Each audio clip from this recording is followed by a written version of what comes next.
Shouldn't we wait for Cassie? Yeah, what's taking her so long anyway? I think we all need to be here for this. She better not flake. Hey! Hello. I'm Mr. Ed. It's amazing. Man. A horse is a Really? horse, of course, and no one can talk to a horse, of course. That is, of course, unless the horse is the famous Mr. Ed. Go right to the source and ask the horse. He'll give you the answer that you endorse. He's always on It's a steady amazing. course. Talk to Mr. Ed. Really? Really? Television, new religion, man everyone's seen. Hallelujah, politicians don't wanna listen, they only wanna make money out of you. Hallelujah, hallelujah, hallelujah, hallelujah, hallelujah, hallelujah, hallelujah, hallelujah. Our episode begins with Jake sneaking back into the construction. Ow! Holy crap! What the hell is going? Ow! Jeez! God! This editing is kicking me in the ass. Anyway, there's a bunch of people with hazmat suits and an equal amount of people without them digging about. Meanwhile, at Cassie's barn, which is also a nature reserve, because really, did you expect the gardens to be in this show? Tobias stands there and stares longingly at a horse's ass. Marco and Rachel show up, and we meet Cassie's mom, who is tending to what I'm fairly certain is a Harris's hawk and not a red tail. Tobias undresses it with his eyes as well. I'm starting to think this guy's a little odd. Oh, Christ, keep him away from the goats! Jake shows up and tells everyone what he saw at the construction site place thing. Tobias. What? That disc that Elfango tried to give you. Do you have any idea where you might have dropped it? I didn't drop it. And I'm not trying to make out with this bird! Alright, I'm done with that joke. Cassie arrives in horse morph, and what follows is the only halfway decent part of this episode. The Animorphs practicing morphing in the barn. First, it does a fair job of detailing the rules of morphing and thought speak, and second, it helps establish what the TV version of the group dynamic is, both subtly and not. For example, whereas the book version of Tobias became assertive and strong-headed after he acquired the morphing powers, the TV version continues to slink back and keep his distance, and can't seem to find the right words sometimes. What? Am I a rat? I'd say you were a rat man. Meanwhile, on the not-so-subtle side... Marco, I halfway agree with you, but... This isn't some dumb video game. We could get killed. You saw what happened to that Light. Don't you get it? This is for real. You don't even know what reality is. Nothing bad's ever happened to you. You have this perfect family, like I used to have. Marco, I know. Well, go on. Say it. You can say it. My mom's dead. And that's reality. You can all think whatever you want. If something bad was to happen to me, my dad would lose it. This isn't a slight on Boris's acting, mind you. He's alright.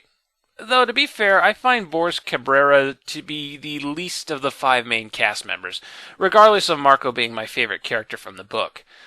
Whilst I haven't seen any of his other very few acting credits outside of Animorphs, it seems like his range wasn't as strong as some of the others. He never really did much beyond get quiet when sad and smirky any other time. Oh, and because Marco is half Latino and mentioned he knew a little Spanish in one book, the series has him drop random Spanish words in, much in the same way the Smurfs throw in their name of their species at random times. Thanks for reminding me, perrito. You're welcome, rat man. A lot of that probably has to do with direction, of course. One thing I remember about Boris was that he was in an episode of ER a few years before Animorphs, and when that episode got rerun while the series was still going, it got pretty hyped up. Never saw it, though. I mean, come on, it was ER. And Boris sadly hasn't been in anything since 2004. Whilst distracted with all the morphing, Tobias slips out for no apparent reason.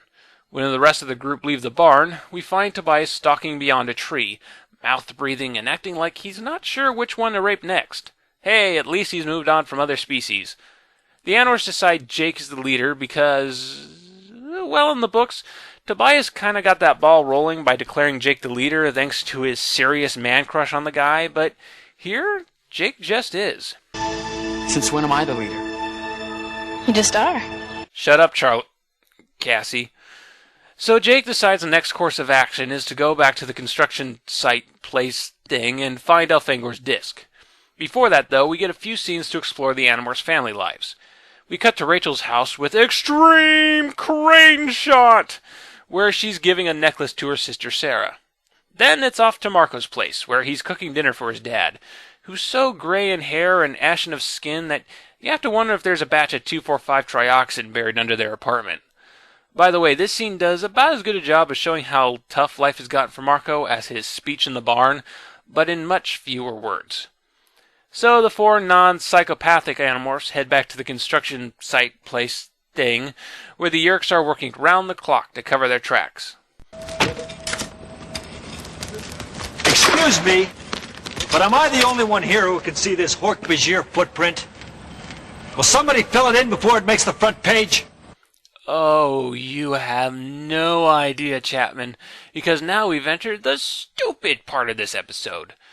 Rachel morphs cat and starts scouting out the area, discovering Elfangor's disc, which I should remind you is golden yellow, has flashing lights, is spinning and looks like a Nintendo product from hell, sitting right there in the open.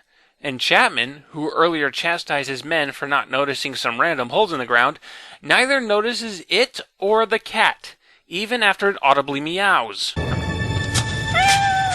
One of the things I'm going to be covering as this series goes is just how totally worthless the TV Yeerks are. I mean, sure, the book version of the Yeerks had some lapses of judgment, but here it is suggested that the controllers have no peripheral vision whatsoever. So Marco sets up a boombox, and I guess he just happened to have a CD with alien ship landing sounds, because he manages to convince the controllers that Andalites are landing. Cassie takes a cue from the special effects guy in episode 1 by painting her horse morph blue and posing as said Andalite. And instead of just, shooting Cassie, the controllers start running around like idiots. Jake morphs dog and starts digging out the disc, which is now somehow buried half a foot in the packed ground and takes him exactly 15 seconds to dig out. Continuity, people! Chapman spots them, and Jake and Rachel make a run for it, but get trapped in a pipe. Thankfully, Tobias and Hawkmorph shows up out of nowhere to chase Chapman off. And to finalize the idea of Yeerks as blind idiots, here's a group of them searching for something, but not being able to see the girl standing directly under a light. The Animorphs escape into the woods and hook up with Tobias. Thanks. Can you do the same for me, right? Well, now I would've. Post-episode follow-up. This episode is probably the perfect example of this show's strengths and weaknesses. The acting and character moments tend to be fairly good, while the actual plots tend to suck dick. The series really seemed to go out of its way to make its villains ineffective and silly, and this was the first serious sign of it. Despite this claiming to be a two-parter, My Name is Jake Part 2 also takes away a lot of the haunting atmosphere the first episode had. In part because it's a lot brighter and a lot more fun, and in part because the Animorphs are already pulling Home Alone hijinks on invaders from outer space. One creative decision I found rather interesting was the soundtrack in this episode. It's mostly the same stuff from the first episode, but at one point during the Animorphs' attempt at getting the disc back, a brief but really neat electric guitar piece picks up. The rest of the show really needed more of that in their soundtrack. In the end, the character stuff keeps this episode from becoming an all-out stinker, but it's still not that good. I give My Name is Jake Part 2 a 3 out of 10. Over here! I've got 2 of them! I smell a promotion.